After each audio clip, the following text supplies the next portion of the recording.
Pengisian e-borang.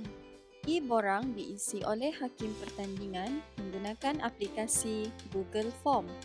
Hakim perlu mengisi markah peserta setiap kali perlawanan berakhir. Seramai 3 orang hakim bagi pusingan 1, 2 dan 3, manakala 5 orang hakim bagi pusingan separuh akhir dan 7 orang hakim bagi pusingan akhir.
Pemprosesan markah.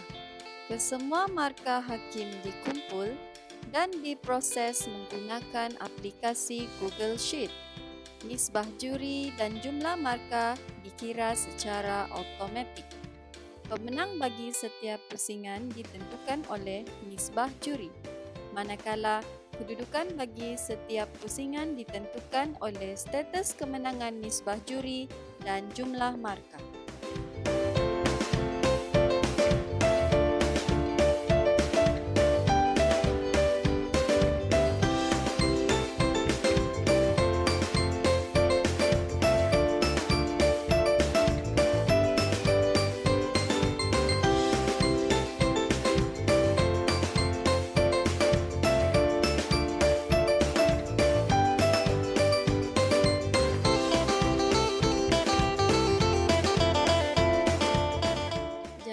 Perlawanan. Jadual perlawanan pusingan 1 ditentukan menggunakan undian, manakala jadual perlawanan seterusnya dijana berdasarkan kedudukan peserta pada pusingan semasa.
Pemprosesan markah yang dijalankan adalah sama bagi kategori sekolah rendah dan sekolah menengah.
keputusan perlawanan. Keputusan lengkap bagi setiap perlawanan dipaparkan berdasarkan kod pertandingan yang dipilih.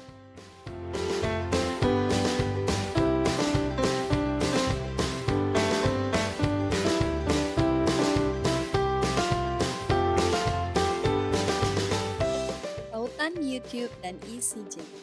Pautan siaran setiap perlawanan dan sijil pembahas terbaik boleh didapati melalui aplikasi Google Sites yang disediakan.